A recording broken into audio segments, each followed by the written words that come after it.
Dicen que fue por ella que las estaciones cambiaron. Que la tierra florece y luego duerme. Pero detrás del perfume de las flores y del silencio del invierno, existe una historia antigua, marcada por el deseo, el destino y decisiones imposibles. Un rapto. Un pacto. Un amor nacido en las sombras. Estás a punto de conocer el mito que unió la vida y la muerte para siempre. El día en que todo cambió comenzó como cualquier otro en los campos sagrados de Eleusis.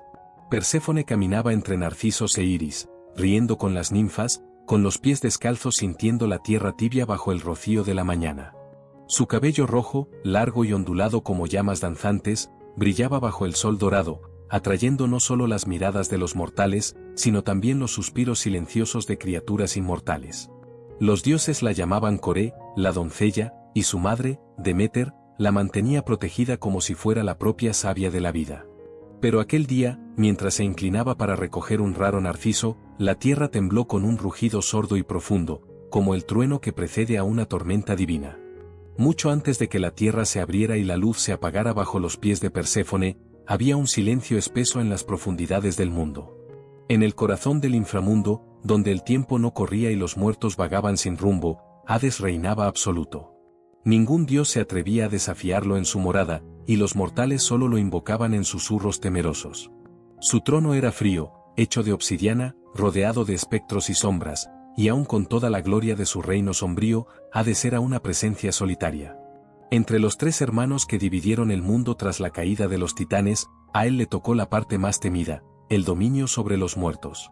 Zeus se quedó con los cielos, Poseidón con los mares, y a Hades le restó el silencio eterno. Y durante eras, aceptó ese papel con honor, pero sin alegría.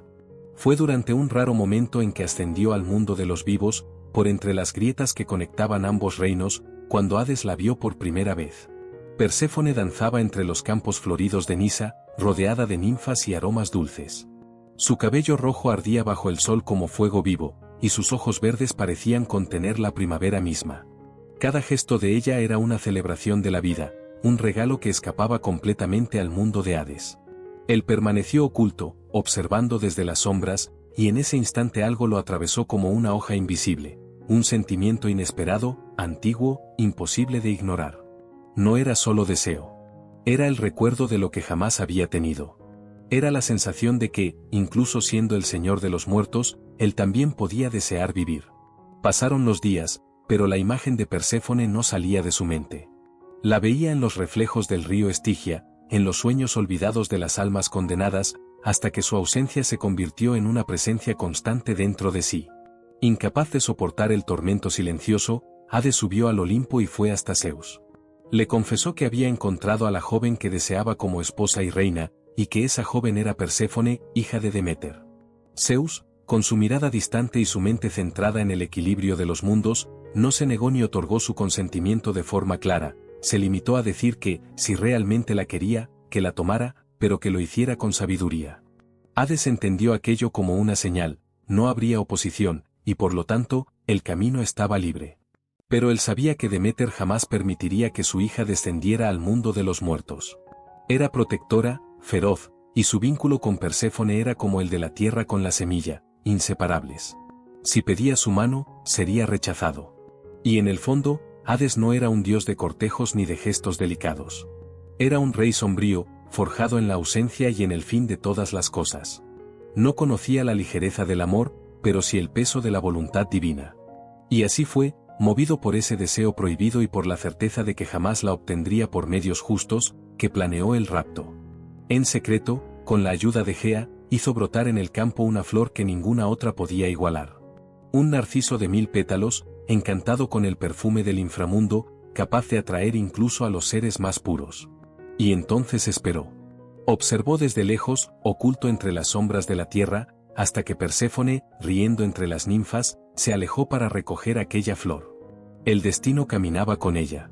Y cuando sus dedos delicados tocaron el pétalo encantado, la tierra tembló bajo sus pies, abriéndose como una boca hambrienta. El suelo se partió con violencia, abriendo una grieta en la realidad que exhalaba un frío antinatural. Desde lo profundo de ese abismo surgió un carruaje negro tirado por caballos que parecían hechos de humo y sombra, con ojos de fuego. Al mando, una figura imponente, de piel pálida como el alabastro y ojos grises que no parpadeaban, envuelto en vestiduras oscuras que se confundían con el propio aire. Era Hades. Sin vacilar, extendió la mano y, en un gesto rápido, como el cierre de una flor al anochecer, agarró a Perséfone y la arrastró hacia el velo subterráneo. El grito de ella resonó entre los valles, pero nadie llegó a tiempo. La tierra se cerró sobre ellos, y la superficie volvió a su silencio soleado, como si nada hubiera ocurrido. El carruaje desgarraba las entrañas de la tierra como un cometa invertido, descendiendo cada vez más profundo por los corredores silenciosos del mundo inferior. Perséfone gritaba, llamando a su madre, a las ninfas, a cualquier dios que pudiera escucharla. Sus lágrimas se mezclaban con el viento subterráneo, y su cabello rojo ondeaba como llamas vivas, marcando el rastro del rapto con el fuego de su indignación. Hades, a su lado, permanecía en silencio, su rostro duro como piedra volcánica. La decisión ya había sido tomada. Y los dioses, una vez movidos, no retroceden sin consecuencias graves.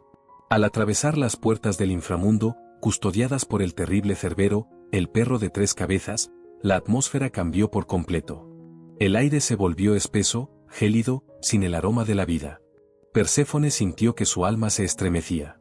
Era como si, al cruzar aquel umbral, algo dentro de ella hubiese sido arrancado.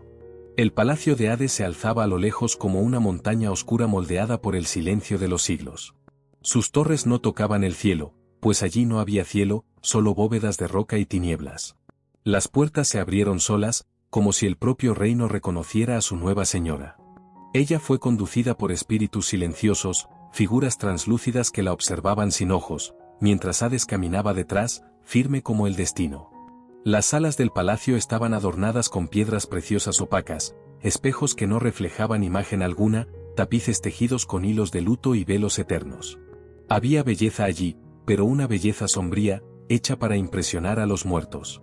Perséfone fue llevada hasta una cámara de paredes negras, donde una corona reposaba sobre un pedestal de mármol oscuro. Era la corona de la reina de los muertos. Y Hades, al extenderla hacia ella, dijo que ese era el lugar que le estaba destinado. Perséfone no respondió. No gritó, no lloró. Sus ojos estaban fijos en la piedra frente a sí, el rostro manchado de polvo y lágrimas secas. Rechazó los atuendos que le ofrecieron, se negó a comer, se negó a sentarse en el trono que habían preparado para ella. Lo único que hizo fue cerrar los ojos y callar. Comprendía que, en ese mundo, su voz poco significaba. Pero su silencio, ese sí, podía volverse un arma. Y así se mantuvo, inmóvil, como una estatua de vida entre los muertos. Mientras tanto, en el mundo superior, Deméter sentía la ausencia de su hija como una daga clavada en el vientre. Recorrió los campos, los montes, los ríos, gritando el nombre de Perséfone. Interrogó a las ninfas, amenazó a los vientos, exigió respuestas a los animales y a las propias piedras. Pero nadie veía, nadie escuchaba. Hasta que, en su dolor, tomó la forma de una anciana y comenzó a vagar por el mundo de los hombres. Así llegó a la ciudad de Eleusis, donde se escondió bajo el disfraz de nodriza, silenciosa, envuelta en duelo. Fue allí donde los mortales empezaron a ver las plantas morir, el suelo agrietarse, los frutos secarse en los árboles. Deméter había abandonado su don. Sin ella, la tierra dejaba de producir. Y en el Olimpo, los dioses empezaron a sentir el peso de la decisión de Zeus. El mundo de los mortales se debilitaba. Los altares dejaban de recibir ofrendas. Los templos eran silenciados por el frío y el hambre. Pero Zeus se resistía a intervenir. Conocía el orgullo de Deméter y sabía que Hades, una vez decidido, no retrocedería sin lucha. La tensión entre los dioses crecía, mientras la diosa de la cosecha, antes esplendorosa, ahora vagaba como sombra entre los hombres, llorando por su hija desaparecida. En el inframundo, Hades observaba a Perséfone desde la distancia. Ella permanecía en ayuno, negándose a probar cualquier alimento ofrecido por los sirvientes. Él sabía lo que eso significaba, mientras no comiera, aún había esperanza de retorno. El inframundo tenía leyes antiguas, y una de ellas decía que cualquier alma que probara el alimento de los muertos se convertía en parte de ese mundo para siempre. Por eso él esperaba, paciente como el tiempo, sabiendo que el orgullo y la resistencia podían ser vencidos por la necesidad. Pero también comenzaba a temer. Temía que, incluso quedándose, Perséfone jamás aceptara ser su reina. Él, el invisible, el olvidado, el solitario, no sabía cómo conquistar algo que no fuera por el poder. Y ella, incluso sumergida en las sombras, se mantenía firme. Cada día sin comer debilitaba su cuerpo, pero fortalecía su voluntad. Sabía que su madre la buscaba. Sabía que los dioses no ignorarían por mucho tiempo su ausencia. Pero también comenzaba a entender que, para ser libre, tal vez tendría que tomar decisiones que cambiarían el rumbo del mundo. Así se cerraba el primer ciclo de ese mito eterno. Una hija tomada por la fuerza, un dios solitario, y una madre desesperada que hacía que la vida se marchitara con su dolor. Las semillas del cambio habían sido plantadas. Y ahora, el mundo aguardaba la cosecha. ¿Te está gustando el mito griego sobre el rapto de la diosa de la primavera? Sigue viendo y cuéntame en los comentarios qué te pareció el mito de las estaciones. En la superficie, Deméter vagaba como una sombra herida, y su dolor moldeaba el mundo a su alrededor. Los campos antes verdes se tornaron grises, los árboles se secaron, los ríos disminuyeron su cauce y las cosechas se pudrían antes incluso de madurar. Hombres y mujeres caían por el hambre, y los sacerdotes ya no sabían a quién rezar. El aire, que antes era dulce con el perfume de las flores, se volvió seco, cortante. Zeus, al ver el sufrimiento de los mortales y temer perder el culto que los dioses recibían de los humanos, finalmente intervino. Envió a Iris, la mensajera celeste, para buscar a Deméter y llevarla de regreso al Olimpo. Pero ni siquiera la presencia dorada de la diosa del arco iris fue suficiente para romper el luto de Deméter. Ella solo repetía una única exigencia, con la voz dura como granito, que le devolvieran a su hija. No como reina, no como esposa de Hades, sino como era antes, pura, intacta, libre. Zeus vaciló. Sabía lo que había permitido, y también conocía las leyes del inframundo. Si Perséfone había comido algo en las tierras de Hades, ya no podría regresar plenamente. Era la ley de los dioses antiguos. Aún así, decidió enviar a Hermes, el mensajero de los dioses y conductor de las almas, al inframundo para interceder. Mientras tanto, bajo la tierra, los días se acumulaban como ecos olvidados. Perséfone ya no lloraba. Su cuerpo, aunque frágil por el hambre, permanecía altivo. Aún se negaba a aceptar el título de reina, pero ya no repudiaba por completo aquel lugar.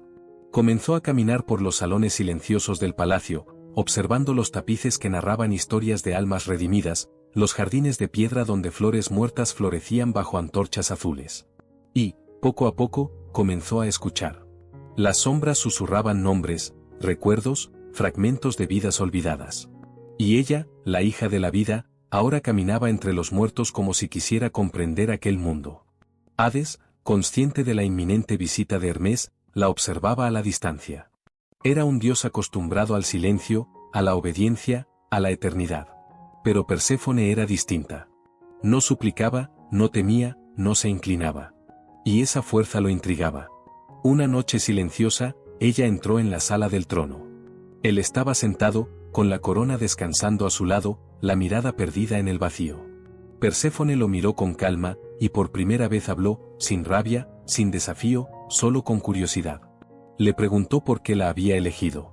Hades, sin adornos, respondió que no la había elegido con la razón, que al verla algo despertó en el que ni siquiera sabía que existía. Dijo que no buscaba una sierva, ni un adorno, sino a alguien que pudiera comprender el silencio que él cargaba desde hacía siglos. En ese instante, algo se quebró y algo nació. No fue amor inmediato, ni rendición. Fue un atisbo. Ella no respondió, pero no se fue. Permaneció allí largos minutos, escuchando el silencio a su lado. En los días que siguieron, Perséfone comenzó a explorar los límites del inframundo. Conoció el campo de los asfódelos, donde las almas comunes vagaban en quietud. Visitó las orillas del río Lete, donde los muertos olvidan sus vidas pasadas. Vio las puertas del Tártaro, donde los titanes estaban prisioneros. Cada rincón de ese mundo pulsaba con una energía distinta, y ella, por primera vez, sintió algo parecido a un propósito. El dolor de los que partían, el juicio, el descanso, todo tenía sentido allí. No era un reino de puro terror. Era equilibrio. Era orden. Y, de alguna manera, era justicia. Algo en ella comenzó a reconocerlo. Pero seguía firme, no comería, no cedería. Hasta que, una tarde indistinta, Hades la encontró en los jardines de piedra negra. En sus manos, traía una granada. Fruta sagrada, símbolo del inframundo, con semillas rojas como la sangre de los pactos. Dijo que sabía que Hermes vendría, que quizás ella sería llevada. Pero si quería mantener un lazo con ese mundo, aunque fuera solo parte del año, bastaría con una mordida. Dijo que no suplicaría. La elección sería suya.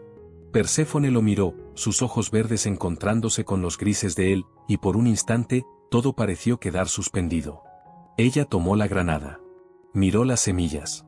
Y entonces, lentamente, comió 6. No 7. No todas. Solo 6. En el mismo instante en que la semilla tocó sus labios, algo en el inframundo cambió. Las sombras se inclinaron. Los vientos cesaron. Y la propia tierra pareció aceptar el pacto. Hermes llegó poco después, con órdenes divinas. Perséfone debía regresar. Hades consintió, sin discutir. Pero ahora, había una nueva verdad, ella pertenecía a 2 mundos. Hermes partió con Perséfone en su carro alado, cruzando los velos que separaban los mundos, ascendiendo desde el silencio de las sombras hasta los campos desolados de la superficie. Ella no dijo nada durante el viaje. Sus manos sujetaban el manto oscuro que Hades le había dado, y sus ojos, antes solo verdes, ahora llevaban un matiz oscuro, como si reflejaran el inframundo que había comenzado a habitar. Cuando sus pies tocaron nuevamente la tierra de los vivos, no había flores, ni canto de aves, ni aroma de frutos maduros. Solo había silencio, frío y sequía. La tierra lloraba la ausencia de Deméter. La diosa de la cosecha, al ver a su hija, corrió como un río desbordado. Sus vestiduras se deshicieron en el aire, sus cabellos despeinados volaban como ramas secas al viento, y su grito atravesó las llanuras como un trueno. Perséfone cayó en sus brazos, y allí lloraron las 2, no solo por el dolor del tiempo perdido, sino por la transformación irreversible que se había arraigado entre ellas. Deméter la apretaba contra el pecho como si pudiera arrancarla de la muerte con la fuerza de un abrazo. Pero entonces Perséfone, con voz serena y firme, susurró la verdad: había comido 6 semillas de granada. Deméter se apartó como si hubiera sido herida con una daga. Sus ojos se abrieron con horror. 6 semillas. Eso significaba que el vínculo estaba sellado. Perséfone ya no podía permanecer completamente en la superficie. Hades tenía ahora un derecho sobre ella. Ante la furia de la madre y la amenaza de un mundo estéril, los dioses se reunieron. Zeus presidió el juicio desde lo alto del Olimpo, donde las nubes se agitaban como leones en combate. Atenea abogó por la razón, Artemisa por la libertad de la mujer, Apolo por la armonía cósmica. Finalmente, Zeus, con voz retumbante, declaró que Perséfone pasaría 6 meses con su madre, entre flores y campos de la superficie, y 6 meses con Hades, en el inframundo. Así se establecería el equilibrio entre vida y muerte, entre cosecha y descanso, entre nacimiento y olvido. Un pacto eterno que moldearía el destino del mundo. Deméter aceptó, pero no sin dolor. Con el regreso temporal de su hija, la tierra volvería a florecer. Cuando Perséfone subiera, traería la primavera consigo. Cuando descendiera, el otoño y el invierno la seguirían. El corazón de una madre se partía con cada estación, pero el orden divino era incuestionable. En los primeros días de su regreso a la tierra, Perséfone caminaba entre las flores como alguien que ya no pertenecía solo a la luz. Sus ojos eran más profundos, su postura más firme. Las ninfas que antes corrían con ella ahora la observaban con reverencia. Los mortales comenzaron a rendirle culto como la diosa de la renovación, de la fertilidad que regresa después de la muerte. Ya no era solo Coré, la doncella. Era Perséfone, la que fue al inframundo y volvió, la que cargaba el velo de la muerte sobre los hombros, pero también la promesa de la vida en sus manos. Y cuando llegó el momento de regresar al inframundo, no dudó. Cruzó nuevamente el velo con Hermes y descendió al reino de Hades como reina, no como prisionera. El palacio la esperaba con las antorchas encendidas. Los muertos la recibieron con reverencia. Y Hades, al verla, no sonrió ni se inclinó. Solo extendió la mano. Ella la tomó con firmeza. Caminaron lado a lado, como iguales, por el reino de los muertos. Y así, con el pasar de los siglos, el mito tomó forma en los ciclos de la naturaleza. Cada primavera, cuando Perséfone regresaba a la superficie, nacían flores, brotaban cosechas y los corazones humanos se llenaban de esperanza. Cada otoño, cuando descendía al inframundo, los campos se oscurecían, los árboles perdían sus hojas y la tierra dormía bajo el velo del invierno. Pero nunca era tristeza completa, pues el regreso siempre llegaría. Y Perséfone, aquella que un día fue raptada, se convirtió en símbolo de elección, transformación y poder. No olvidó a su madre, ni renegó de su destino. Pasó a reinar entre dos mundos, con raíces en la tierra y alas en el abismo. Su nombre fue invocado en los ritos secretos de Eleusis, donde los iniciados aprendían que la muerte no es el fin, sino un pasaje. Que toda semilla necesita descender a la oscuridad para florecer. ¿Y Hades? Continuó siendo el señor de las sombras. Pero a su lado, había ahora una reina que conocía el valor de la luz. Y aunque su amor nunca fue como el de los mortales, había entre ellos una complicidad silenciosa que perduraría eternamente. Si esta historia te emocionó, te hizo reflexionar o despertó algo dentro de ti, considera suscribirte al canal. Tenemos muchas otras leyendas y mitos por descubrir juntos. Y recuerda, cada vez que una flor nace tras el invierno, Perséfone está regresando. Hasta la próxima.